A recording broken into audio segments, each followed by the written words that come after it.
오늘은 6.21 지방선거에 무소속으로 광양시장에 출마한 정인화 예비후보와 함께 출마의 변과 광양시 발전에 대한 밑그림을 어떻게 그리고 있는지 함께 들어보도록 하겠습니다. 현재 진행되는 예비후보자 릴레이 인터뷰는 시민들의 의견들을 모아서 질문지를 제공해드리지 않고 진행자가 임의대로 질문하는 식으로 진행하고 있습니다. 통상 전체 인터뷰 시간을 한 20분 이내로 잡고 있거든요. 그러니까 문항당 한 1분 30초 이내 이런 정도 생각하시고 답변을 해주십시오. 예. 그리고 뭐 질문 중에 뭐 그럴 일은 없을 겁니다만 좀 불편하신 사항이 있을 때는 노코멘트 해주셔도 뭐 무난합니다. 예. 먼저 시민들에게 인사 말씀 한번 하고 시작하죠. 간단하게 하겠습니다. 예, 그러십시오. 존경하는 광양 시민 여러분, 안녕하십니까? 오는 6.1 지방선거에 시장으로 출마한 예비후보 정인화 인사드립니다. 예. 이제 본격적으로 인터뷰 시작하겠습니다. 네네. 예. 우리 정인화 예비 후보님은 어쨌든 지역을 대표하는 또 큰 틀의 정치를 했던 분 아닙니까? 그 질문을 좀 세게 가겠습니다. 각오하십시오. 야가게 해주십시오. 예, 그러십시오. 우선 뭐 국회에서 또 우리 국민들을 위한 의정 활동하시면서 많은 또 업적을 내셨고, 그리고 또 우리 광양시장에 출마를 결정하고 이제 출사표를 내셨는데 왜 광양시장에 시장을 하시려고 하는지 단도직입적으로 한번 질문 드려볼게요. 네. 예. 저는 30년의 공직 경험을 가지고 있습니다. 그리고 4년의 국회의원 경험을 가지고 있습니다. 이처럼 공직 생활과 여의도 생활하는 과정에서 수많은 경험들을 하고 또 노하우가 쌓여 있습니다. 또 그런 과정에서 중앙과 지방의 촘촘한 인맥도 갖추고 있습니다. 그래서 이러한 공직 경험, 정치 경험, 그리고 저에게 쌓여 있는 인맥, 그리고 모든 노하우를 총동원해서 광양시를 훌륭하게 발전시키고 싶은 그런 생각으로 제가 출마를 결심했다는 말씀을 드리고요. 이번이 제 인생의 마지막 봉사의 기회다. 우리 광양시가 저를 지금껏 키워주셨고 오늘의 저를 있게 한 광양시를 위해서 제가 이제 무엇인가 갚아야 할 때가 됐다. 그래서 제가 시장직을 수행함으로써 그리고 그 시장직 수행을 통한 광양시의 발전을 위해서 열심히 노력해 보겠다는 그런 생각을 가지고 출마를 결심을 했습니다. 이번 선거가 시작되기 전에 우리 정인화 예비 후보님은 상당히 지역민들한테 많은 관심의 대상이었던 건 사실 아닙니까? 네. 그래서 이제 한때는 탈당 민주당에 있었던 적이 있고 뭐 탈당을 했던 이런 이력은 있었죠. 그래서 민주당 입당은 불가할 것이다 이런 얘기가 있었는가 하면은 그 이후에 이제 어떤 민주당의 중앙당의 방침이 변하면서 더불어민주당의 입당도 가능했던 걸로 알고 있거든요. 근데 그렇다면은 오히려 정당에 들어가서 공천을 같이 겨뤄보는 게 낫지 않았을까 하는 생각도 있는데 왜 무소속으로 결정을 하셨는지 말씀해 주시죠. 예, 그런 질문을 꽤 많이 받습니다. 예. 근데 이제 제가 민주당에 입당을 하려고 시도도 했었고요. 그런데 그게 사실상 이제 무산된 적이 있습니다. 예. 사실상 지난 대통령 선거를 앞두고 예. 민주당에서 전격적으로 페널티 없이 받아들이겠다 해서 이제 문호를 개방했었는데 제가 이미 들어가기에는 좀 때가 늦었다 하는 그런 말씀을 시기적으로 시기적으로 때가 늦었다. 예. 그 이유는 어차피 이제 후보가 되기 위해서는 공천을 받아야 되고 그렇죠. 예. 그 공천을 받기 위한 방법이 결국은 경선의 룰이 시민들의 여론 50%, 그다음에 이제 그 권리당은 50% 이것을 합산하도록 되어 있는데 제가 권리당원 확보가 안 된 상황에서는 공천 경쟁력이 약하기 때문에 이미 시기적으로 늦어서 제가 들어가는 것을 포기를 했다. 네. 제가 들어가기 싫어서가 아니고요. 그랬군요. 불가피한 측면이 좀 있었다는 것을 예. 이해해 주시기 바라겠습니다. 그렇죠. 본인의 인지도만 갖고 부딪힌다는 것도 한계가 있을 수 있죠. 그렇습니다. 예, 네. 그런 점이 있었구만요. 네. 이건 이번 이 시민들이 궁금해했던 내용인데요. 네. 지난 20대 국회의원에 당선되실 때는 국민의당에서 당선이 주셨죠. 네, 네, 그러다가 이번 그 20대 대선에서는 안철수 국민의당 대표가 국민의힘 윤석열 후보하고 단일화를 해가지고 정권 창출에 기여를 했지 않습니까? 그러니까 이제 그러다 보니까 우리 시민들은 우리 정인화 예비 후보님의 행보에 대해서 약간 궁금증이 있어요. 네, 이분이 또 어떻게 이전에 그 정치적인 상황이 물론 때에 따라서 변하기는 하지만은 그래도 또 사람이 하는 것 정치도 사람이 하는 거 아니겠습니까? 네. 그 점을 궁금해하더라고요. 네, 그래서 향후 우리 정인화 예비 후보님의 행보에 또 어떤 그 관심이 많은데 그 부분에 대해서 좀 소신을 말씀해 주시죠. 네, 좋은 질문이십니다. 예. 제가 국민의당 후보로 20대 총선에 당선되어서 4년간의 이제 여의도 생활을 마쳤는데요. 우여곡절이 많았습니다. 예. 우선에 이제 약 40석의 국민의당이 바른 미래당과 민주평화당으로 분열되는 그런 아픔을 겪었습니다. 예, 이제 그 과정에서 안철수 후보하고 안철수 그 당시 대표하고 저하고는 이제 정치적인 노선이 틀리다. 그래서 이제 갈라섰고 그래서 저는 민주평화당을 만들어서 제가 사무총장을 했었고요. 그리고 이제 민주평화당이 또 다른 정당을 창당하려고 하는 과정에서 저는 이런 식으로 계속 분열 정치가 이루어져서는 결코 국민들에게 신뢰를 받지 못한다. 그럴 바에는 차라리 독자 노선을 가겠다. 해서 제가 이제 계속 무소속으로 남아 있었습니다. 그래서 이제 지금은 이미 오래전에 정치적인 견해를 달리하고 노선을 달리한 그런 분이어서 지금 앞으로 행보를 그분하고 연결짓는 것은 좀 무리지 않겠나. 저는 뭐 저 독자 노선을 가든지 아니면은 다른 방향으로 선회를 하는 것이 마땅하다 이렇게.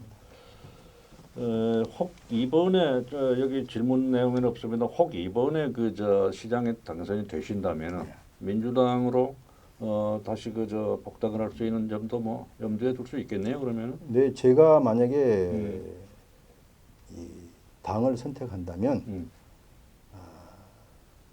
노선이 비슷한, 노선이 같은 당이 필요한데. 그게 민주당이 아닌가 저는 그렇게 생각을 합니다. 어쨌든 우호적인 생각 갖고 계시는 거죠. 그렇습니다. 지금 이제 민주당에서도 3명의 예비 후보가 경선을 대비해서 나름대로 열심히들 움직이고 있어요.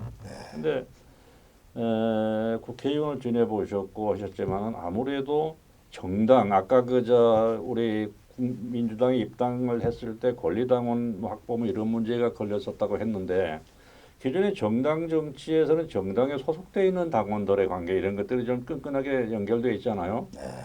그렇다고 본다면은 무소속이 사실 크게 어떤 그 강점을 갖기에는 좀 어렵지 않은가 이런 여론이 있거든요. 그 점을 극복할 수 있는 뭐 특별하게 뭐 좀 경쟁력을 갖고 계실까요? 이번 이제 선거에서 말씀이죠. 그렇죠. 이번 선거에서. 사실 뭐 무소속이 가지는 한계가 있죠. 정당의 경우에는 나름대로 정당 조직이 있기 때문에 그렇죠. 그렇지만 이제 무소속은 또 정당 조직은 없지 않습니까? 그래서 이제 저는 일단 지금까지 제가 구축해온 개인 조직 그러한 것들을 10분 활용을 하고 그다음에 이제 많이 부족합니다만 4년간의 국회의원 생활을 하는 동안에 나름대로 인지도는 확보돼 있다고 그렇게 생각을 합니다. 그럴 수 있죠. 그 인지도에다가 제가 구축해온 제 조직들 이런 것들을 활용해서 어렵지만 열심히 해봐야 되지 않겠는가 이렇게 생각을 합니다. 예. 뭐 열심히 해서 좋은 결과가 있길 기대하겠습니다. 어차피 광양시장으로 이제 출마하셔서 광양시 살림살이를 살아보시겠다고 이제 각오를 하셨으니까 우리 광양시가 사실은 여러 가지 그 여건을 보면은 경제적인 여건이나 주변 여건이나 그걸 봤을 때 우리 인근에 있는 주변 도시보다는 항상 그 좋은 여건이 놓여 있는 건 사실 아닙니까? 그런데도 이 도시 규모의 확장이나 우리 시민들의 살림살이가 나아졌다는 얘기는 결국 듣기가 어려워요. 근데 그런 점이 왜 그런 얘기들이 나온다고 생각하십니까? 근데 이제 제가 생각하기에는 말씀입니다. 예. 지금 이제 수도권과 지방의 문제를 놓고 볼 때 예. 일반적으로 지방의 도시가 규모 면에서 확대돼가는 경우는 거의 없습니다. 지금 인근의 도시를 보더라도 여수가 그렇게 많은 관광객이 오고 굉장히 좋은 인프라를 갖추고 있음에도 불구하고 지속적으로 인구가 줄어들고 있습니다. 그 다음에 이제 순천도 인구가 굉장히 교육도시면서 주변에 많은 도시들이 있지만 역시 인구가 늘어나지 않고 있습니다. 그에 비하면 광양은 인구 면에 있어서 크게 줄었다고는 보지를 않고 있거든요. 15만 증가는 안 되고 있죠. 증가는 안 되고 있죠. 그러나 여수에 비하면 여수는 지금 감소되고 있고 그리고 광주도 감소되고 있고 모든 지방의 도시가 감소되고 있습니다. 그런 차원에서 본다면 특별히 뭐 광양이라고 해서 뭐 인구가 이 감소 추세를 보이고 있다든지 그것은 아니라고 보거든요. 뭐 늘어나는 것은 아니지만 그런 차원에서 보면은 중앙과 지방의 문제다. 다시 말씀드리면 수도권에 훨씬 더 많은 기회가 있기 때문에 지금도 사람들이 사회적 이동을 해서 수도권으로 많이 갑니다. 거기에는 취업의 기회가 있고 또 여러 가지 문화적인 인프라도 잘 갖춰져 있고 그러다 보니까 사회적인 이동을 통해서 서울로 가는 사람들이 많다 보니까 일반적으로 지방의 도시가 위축되고 있다. 그런 차원에서 좀 접근해 봤으면 좋겠습니다. 어쨌든 도시의 집중화에 대한 그런 문제점들이 크다고 말씀하시는 거죠. 근데 어쨌든 이제 규모적인 측면도 있지만은 결국은 우리 시민들의 살림과 밀접한 관계에 있는 부분에는 이제 다음에 기회 되면 또 말씀 나누기로 하죠. 그리고 이제 광양시가 상당히 지금 포스코 문제도 그렇고 항만도 그렇고 항만도 최근에 그 저 여수 엑스포에 부채를 뭐 30억 이상 떠안아야 되는 이런 문제를 가지고 뭐 광양시에서 여러 가지 염려를 했었고 합니다만은 이런 그 여러 가지 문제점들이 있습니다만은 우리 광양시가 그 좀 해결해야 될 현안으로 본다면 어떤 문제점들을 들 수 있을까요? 지금 이제 우선에 그 광양시의 경제를 지탱하고 있는 두 축이 포스코 광양제철소하고 그 다음에 여수광양 항만이라고 봐야 되거든요. 근데 이제 두 개 다 저는 문제를 좀 안고 있다고 봅니다. 물론 다른 그 방면, 다른 분야에도 문제는 있다고 보지만 우선에 두 분야에 문제가 좀 있다고 보는데 그보다 더 심각한 것이 둘 중에 더 심각한 것이 저는 항만이다 이렇게 보고 있습니다. 한진해운이 파산된 이후에 물량이 계속 역걸음질을 하고 있습니다. 오히려 감소했다가 증가세는 보이지 않고 있거든요. 그런데 그렇다면 광양항만이 이대로 간다면은 결코 시민들에게 도움이 되지 않을 것이다. 그래서 어떤 형태로든 광양 항만 문제를 해결해야 된다 하는 게 제 개인적인 생각입니다. 그래서 나름대로 제가 이제 광양 항만을 살릴 수 있는 방안, 그거를 지금 정립을 해놓고 있습니다만은 이 자리에서 뭐 그걸 자세하게 말씀드릴 수는 없을 것 같고 어쨌든 하나만 말씀드린다면 일단 자체 처리 물량을 충분히 확보를 해야 됩니다. 그 자체 처리 물량을 확보하기 위해서는 배후 단지에 기업체를 많이 유치를 하는 것이 소망스럽다. 그래서 배후 단지를 많이 지정을 하고 그 배후 단지에 값싼 임대를 이용해서 기업체를 많이 입주를 시키고 그다음에 이제 그걸 토대로 해서 또 전남의 물량을 처리할 수 있는 경전선을 뭐 복선 전철을 하고 그것을 토대로 해서 이제 전국의 화물을 유치를 해야 될 것이다. 이런 이제 대강의 어떤 그 그림, 예, 물론 이제 그 그림을 완성시키는 데 있어서는 조금 더 세밀한 정책적인 수단이 있어야 될 것으로 물론 봅니다. 그러겠죠. 예, 이제 그거를 예. 제가 이제 마련해 놓고 있다는 말씀을 드리고 예. 앞으로 이제 그거는 제가 제 공약 정책을 발표할 때 조금 더 소상히 말씀을 아마 뭐 드리겠습니다. 중점 공약으로 아마 준비를 하신 것 같은데 예, 그때 기대를 하겠습니다. 예, 그리고 이제 이번 그 선거에서는 중점적으로 내세우는 그 어떤 그 슬로건이 있을 것 같은데. 예, 제가 이제 이 광양시장이 되면 저는 속으로 항상 그런 생각을 해왔습니다.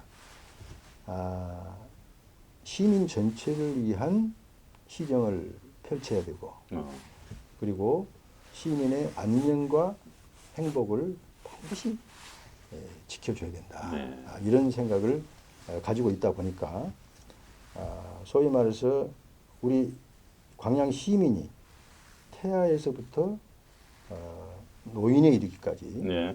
촘촘한 어떤 복지 플랫폼을 만들어야 될 것이다. 이런 생각을 가지고 있습니다. 그래서 제가 그 구호를 한마디로 요약을 한다면 생애 주기별 맞춤형 복지 플랫폼을 만들겠다. 그래서 거기에 태아기, 그다음에 태아기에서 태어나면 유아기, 그다음에 소년기, 청년기, 장년기, 노인기 여기에 맞는 모든 프로그램을 촘촘하게 갖춰 놓고 그 플랫폼 하에서 정책이 나와야 일관성 있는 정책이 이루어질 것이다. 그리고 시민들을 위한 정책이 만들어질 것이다. 저는 이렇게 보고 있기 때문에 일단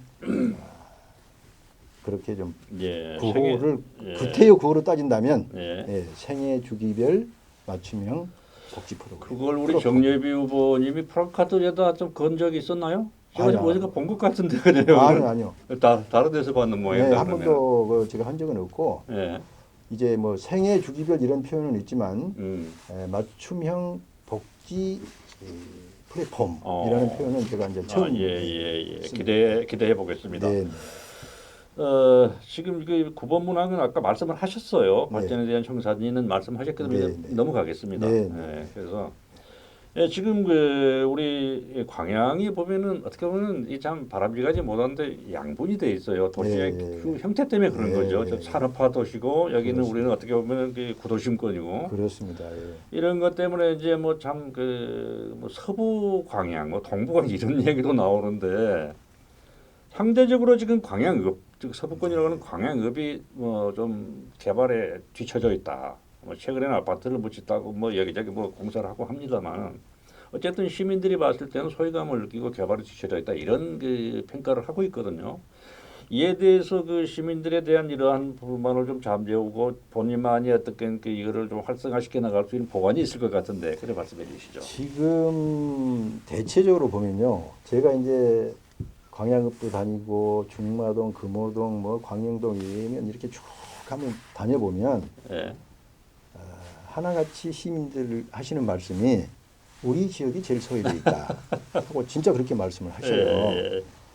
객관적으로 봤을 때 그러면 어쩔 것이냐 하는 문제가 대두가 되는데 전부 주관적인 차원에서 말씀하시기 때문에 결국은 균형 발전을 통해서 시민 통합을 할 수밖에 없다. 이제 그런 생각을 합니다. 근데 이제 사실 서부권, 동부권 어떤 지역이 더 발전됐느냐, 저쪽 지역이 발전되고 이쪽은 낙후되어 있다 이런 인식이 서로를 이렇게 갈라놓는 그런 문제가 되지 않을까 싶어서 여론의 분산 뭐 이런 걸 말씀하시는 거예요? 우선에 저는 시민 통합이 우선이고 시민 통합. 그리고 균형 발전을 할 수 있는 기틀을 마련해야 된다. 그런데 구태여 뭐 광양읍에 대해서 말씀을 하셨습니다마는 광양읍은 사실상 구도심권, 구도심 다시 말해서 전통적인 그런 그 취락 형태가 지금 아직도 그대로 남아 있는데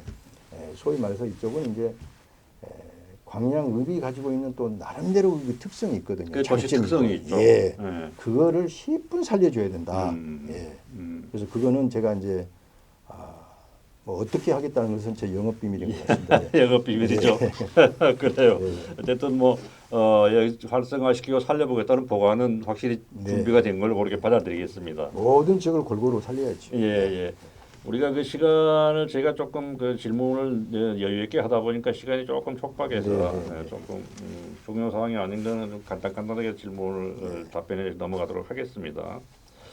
이 시장의 책무는 결국 시민이 잘 사는 도시를 만들어야 되지 않겠습니까? 아까 시민의 행복을 말씀해 주셨는데, 근데 실질적으로 우리 지자체 그 형태들을 보면은 이 시장이 그 좀 일방 통행을 하는 이런 현상들을 많이 볼 수 있어요. 결국 그러면 시민과 소통이 잘 안 된다는 소통 부재에서 여러 가지 또 불협화음이 만들어진다는 이러한 그 폐단을 알 수 있는데 이 점을 어떻게 극복하실 방법이 있을까요? 네, 일반적으로 이제 그 선거를 통해서 당선된 지방자치단체장들의 일반적인 하나의 그 폐해가 아닌가 그런 생각이 듭니다. 정도 차이는 있겠지만 그렇죠. 모든 지방자치단체에 그런 현상이 있다고 봐집니다. 그래서 저는 방금 우리 사회자께서 말씀하신 것처럼 시민들과의 소통이 무엇보다 중요하고 공감대가 형성이 되어야 일방 독주식의 행정이나 또 그 여러 가지 부작용이 나오지 않을 것이다. 이렇게 보고 있습니다. 그래서 시민들과의 대화, 소통, 공감 이것들이 앞으로는 누가 시장이 되든 대단히 중요한 시장의 덕목이 될 것이다. 돼야 한다. 저는 이렇게 보고 있습니다. 그런 말씀인 것 같아요. 결국은 소통 부재가 결국은 그러한 폐단들을 만드는 원인 아니겠습니까? 꼭 그렇게 해서 차기에 있던 시장은 어느 분이 되든지 그런 분을 새기면서 시민과 소통하는 이런 지방정부가 만들어졌으면 하는 바람이 큽니다. 지금 질문 좀 주시고 지금 심층적으로 하실 말씀들은 거의 하신 셈이죠. 그러면은 이 질문 내용 무시하시고 빠진 내용 있으면 한 가지 좀 본인이 꼭 하고 싶은 말씀 한마디 해주시고 마지막에 우리 시민에게 드리는 말씀이 있으니까 이거 빼고 정책적인 부분에서 좀 하시고 싶은 말씀 먼저 한번 하고 넘어가죠. 이제 그동안에 우리 광양시가 물리적인 성장, 외형으로 보는 그런 성장은 어느 정도 이루었다고 보고 있습니다. 그래서 이제 앞으로는 조금 더 정신적인 차원, 다시 말씀드리면 문화예술, 그다음에 이제 또 그 시민들이 건강해야 물리적인 건강이 필요합니다. 그래서 체육 활동을 할 수 있는 그런 충분한 보장과 재원 투입이 필요하지 않을까 그런 생각이 들고요. 그다음에 또 하나 제가 이제 강조하고 싶은 거는 관광이 대단히 중요합니다. 지금 어떻게 보면 관광이라는 것은 이 지역에서 얻어진 소득이 아닌 외지에서 얻어진 소득을 가지고 이 지역에 와서 쓰는 거기 때문에 추가적인 소득 확보를 할 수 있는 대단히 중요한 수단이라고 보거든요. 그래서 관광을 활성화시켜야 되는데 그냥 뭐 일반 우리 시민들이 몇 명 가서 그냥 놀고 시간 보내고 오는 그런 관광지는 소모석은 안 되죠. 그거는 안 됩니다. 그럼요. 무엇보다도 우리나라 국민들이 광양에 한번 가고 싶다. 또 세계적으로 볼 때도 대한민국의 광양이라는 지역을 한번 가면 이러한 것이 있다는데 거기를 한번 가고 싶다. 이런 관광 매력물을 창조하는 것이 대단히 소망스럽다고 저는 그렇게 보고 있습니다. 사실은 그 현실적으로 꼭 필요한 부분 그거 맞는 것 같아요. 예를 들어서 외부에서 왔을 때 광양에 내보해줄 만한 게 없어요. 그렇다면은 우리가 외부를 가든 외국을 가든 문화와 예술을 먼저 챙기지 않습니까? 그렇습니다. 역사와 이런 것들을 하나의 콘텐츠화해서 도시 개발을 해 나간다 그러면 균형 있는 도시로서의 어떤 규모가 갖춰지지 않을까 그런 생각이 듭니다. 그렇습니다. 우리 후보님 이제 여기서 마무리를 하시죠. 네네. 우리 시민들에게 이 기회에 전하고 싶은 말씀 한 말씀 해주시죠.